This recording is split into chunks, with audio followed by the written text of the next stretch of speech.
Salut à tous et bienvenue dans cette nouvelle vidéo consacrée au bot trading.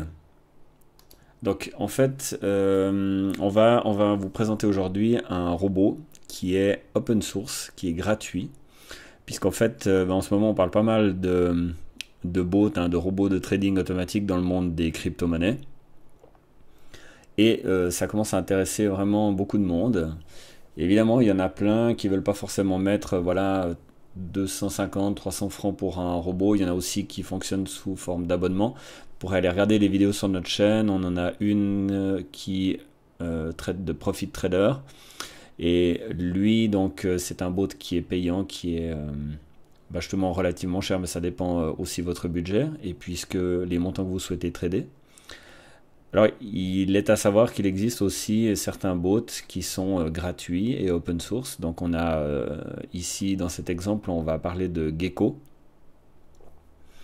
On va voir un petit peu comment l'installer et comment le connecter à un échangeur. Et ensuite, de faire des simulations et puis, accessoirement, de le lancer sur un marché. Donc, c'est une vidéo vraiment pour débutants. Et on va pas parler en profondeur des stratégies, on va juste faire une petite comparaison avec le logiciel TradingView. C'est une plateforme qui permet d'afficher des graphiques et voir un petit peu la correspondance avec le système d'analyse de Gecko et l'indicateur notamment, enfin certains indicateurs qu'on va utiliser. Alors pour commencer déjà, il va falloir se rendre sur le GitHub. Donc c'est en fait un repository où on y retrouve justement la dernière version, les fichiers, etc. Alors là c'est vraiment pas compliqué, donc je mettrai cette adresse qui est ici, vous pouvez la noter déjà maintenant, mais enfin vous la retrouverez sous la description de la vidéo. C'est github.com et on va se retrouver après sur une espèce de page comme ça un peu austère, hein, pas très jolie. Et on va procéder au clonage et au download du dossier. Donc pour ça, donc on clique sur cloner le dossier, puis ça va cloner tout ça, l'impacter, puis le télécharger. Ensuite, on va se retrouver ici avec un dossier zippé qu'on vient de télécharger, donc on le dézippe. Puis après, on se retrouve avec rien du tout, puisqu'en fait j'ai déjà fait la copie sur mon disque C. Donc en gros, simplement on va extraire les fichiers. Donc ça, c'est peut-être un peu barbant, mais c'est important de faire la chose. Et puis ensuite, moi, ce que j'ai fait personnellement, c'est que j'ai créé dans C, à la racine, tout à la racine, j'ai créé un dossier qui s'appelle gecko-stable. Et à l'intérieur, j'ai copié, en fait, j'ai pris tous ces fichiers. Je les ai copiés et je les ai déplacés dans ce dossier qui était donc évidemment au début vide. Voilà, alors une fois qu'on se retrouve dans cette configuration, on a déjà pas mal avancé. Alors maintenant il va falloir le déployer, hein, il va falloir l'installer. Alors ça on peut fermer, ça on peut effacer, ça ne nous sert absolument plus à rien. Donc là on est prêt pour aller un petit peu plus loin. Alors, ce qu'il faut faire là, c'est un petit peu austère, comme le GitHub d'ailleurs. Il va falloir travailler en invite de commande, mais bon, on va pouvoir faire du copier-coller, donc ça c'est déjà la bonne nouvelle. Ici, quand on va sur le site principal, en fait, où ils hébergent un petit peu la présentation du robot et les explications pour l'installation. Donc on va voir dans documentation, ici on va se retrouver là. Ici il y a les trucs de base, c'est l'installation donc du logiciel. Alors il n'y a pas grand chose à faire, hein. Il faut juste copier ce petit bout de texte ici, donc installing Gecko, faire un CTRL-C, et puis ce qu'on va faire, c'est qu'on va aller dans l'interface qu'est-ce que je raconte, dans les dossiers, la suite de dossiers qui sont, donc je le rappelle, à la racine de C. Dans le dossier qu'on aura créé Gecko Stable. Donc là, on va simplement maintenir la touche Shift du clavier et le clic de droite de la souris pour avoir ici une information supplémentaire, en fait une option supplémentaire qu'on a dans ce menu finalement clic de droite de la souris, qui s'appelle ouvrir une fenêtre de commande ici. Donc ça a pour effet donc d'ouvrir une fenêtre de commande, mais à l'endroit même où nous sommes, où on héberge nos fichiers. Et ensuite, on va refaire le bouton de droite, mais sans la touche Shift du clavier, simplement le bouton de droite, et on va dire coller. Ce qui fait que j'ai simplement été collé ici cette information qui était là. Donc vous voyez, c'est très facile hein, pour l'instant. J'espère que vous me suivez, parce que après c'est un tout petit peu plus compliqué. Donc après, on va cliquer sur Enter, ça va installer. Moi je ne vais pas le faire puisqu'il est déjà déployé, donc il va y avoir tout un tas de petites informations. Attendez bien jusqu'à la fin hein, que ça le fasse correctement. Parfois il y a peut-être même des petites erreurs qui vont apparaître, mais ça n'empêche pas d'installer jusqu'à la fin, et le boot fonctionne très bien, donc il n'y a pas de problème. Alors je sais qu'on peut l'installer aussi sur Linux, je ne sais pas si on peut l'installer sur Apple, hein, sur le Mac OS X, mais c'est déjà pas mal sur Windows. Ça permet de faire tourner votre premier robot de trading en quelques minutes. Donc une fois que c'est installé, on a tout un tas de dépendances là qui vont se déployer, etc. Donc tout va bien. Et puis après, donc normalement le bot est installé. Donc après, ce qu'il faut faire simplement, c'est donc de nouveau rouvrir cette fenêtre de commande, je dirais vierge. Hein, donc avec le Shift, bouton Shift, clic de droite, ouvrir une fenêtre de commande ici. Et puis on va lancer le robot. Et la commande pour lancer le robot, c'est juste ça, node gecko UI pour interface utilisateur. Et là, clic de droite, coller, et on peut lancer le robot. Donc là, voilà, il est lancé, ça va assez vite. Et puis, il dit qu'il nous l'affiche en fait en localhost. Donc, il faut ouvrir un Explorer, un navigateur, simplement comme Chrome. Alors, moi, j'ai Opera. Et puis, ici, on va dire, donc, localhost, j'ai déjà, et puis ici, j'ai le gecko. Donc là, ça veut dire que le moteur fonctionne et puis qu'il est prêt à travailler. Alors après, l'opération suivante, elle consiste à aller dans la configuration et puis ajouter en fait un échangeur. Donc pour ça, il va falloir aller dans Add. Alors moi, j'en ai déjà une, je peux l'enlever. Je ne vais pas le refaire l'opération déjà parce que je ne veux pas vous montrer mes clés d'API. Alors je ne vous montrerai pas peut-être dans cette vidéo comment on va générer des clés d'API dans l'échangeur. Il y a déjà des milliers de vidéos qui montrent ça sur Internet. Alors ici, il faut simplement donc ajouter une clé d'API, après sélectionner un échangeur. Il y en a plein qui sont sur Bittrex, etc., sur GDAX, voilà, etc. Donc ici, pour l'exemple, on est sur Poloniex et on génère les clés d'API et les clés secret sur l'échangeur, et ensuite on les copie-colle, on s'y envoie par mail, peut-être, enfin dans 2 mails séparément, je vous conseille. Et ensuite, on va les copier comme ça, coller et les ajouter. Ce qui fait qu'après, on va se retrouver dans cette config-là, finalement, où il aura intégré les clés d'API dans son fichier de settings. Et on pourra piloter l'échangeur depuis le robot. Alors ensuite, on va aller dans Local Data.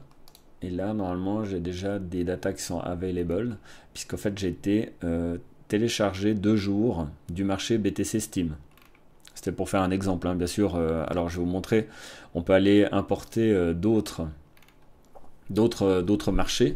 Donc, on va sélectionner son échangeur. Là, on va prendre celui pour lequel on a la clé API, parce que le reste, ça ne sert pas à grand-chose.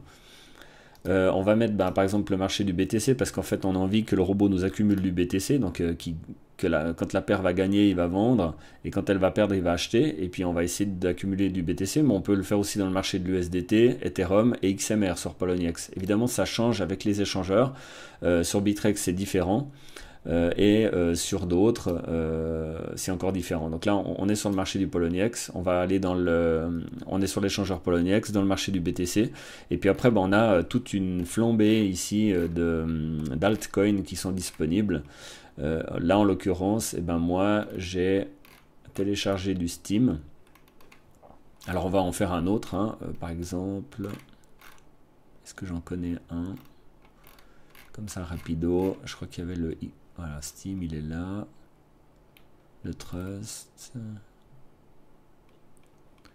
Bon, XVC, XVG, il n'y a pas. Alors, par exemple, le ZEC. Et puis on va ici lui dire la date de départ, hein.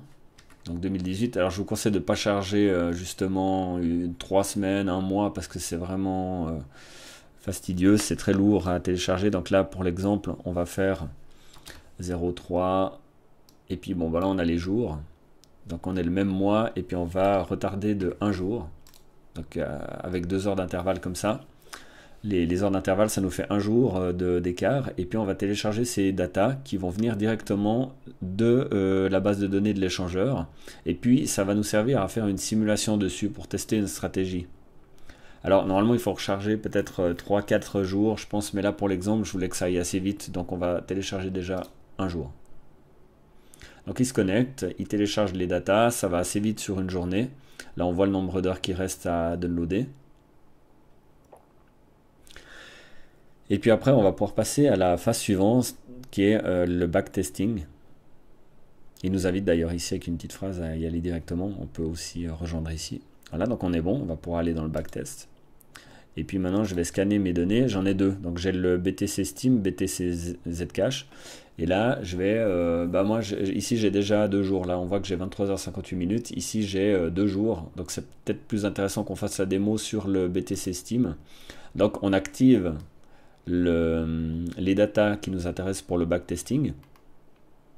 On peut ajuster le range, hein, donc là, par exemple, si on a téléchargé une semaine, on va pouvoir tester par exemple que sur 2 jours de cette semaine. Et puis là, on a différentes stratégies qu'on peut, qu'on reconnaît, hein, comme le CCI, le RSI, on a stochastique, on en a plusieurs. Et puis, on va tester, par exemple ici celui-ci. Ici, on va définir en fait sur quelle valeur de bougie. Justement, valeur par bougie, donc ici on est sur des 3 minutes, 5 minutes, 30 minutes, voilà, disons 15, moi je commence souvent par 15 pour voir. Ici on a les réglages de base, mais on peut tout à fait les changer, donc ça pour la correspondance.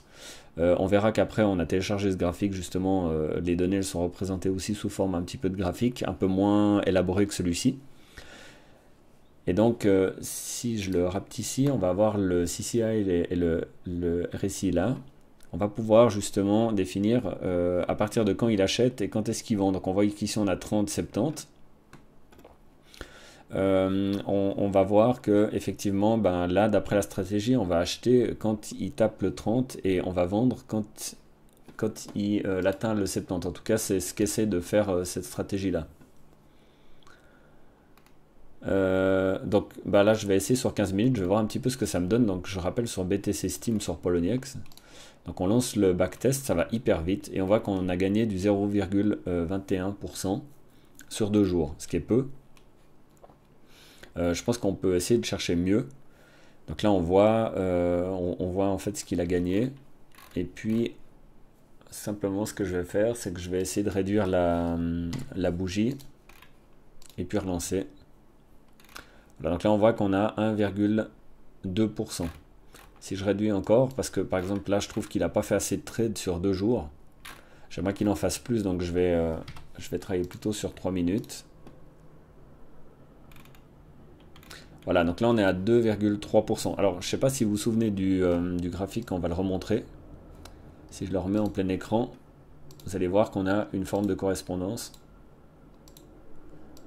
Donc là on voit hein, cette espèce de zone de plat avec cette montée, ici cette descente, cette espèce de plat descendant et cette montée, on retrouve ici, descente, plat descendant, là avec tous les petits artefacts, et hop, une remontée. Donc on est bien sur ce graphique là, et on voit les différentes zones finalement où il a acheté et où il a vendu, avec ici un résumé des opérations, ici on est à perte, et là on commence à avoir du gain.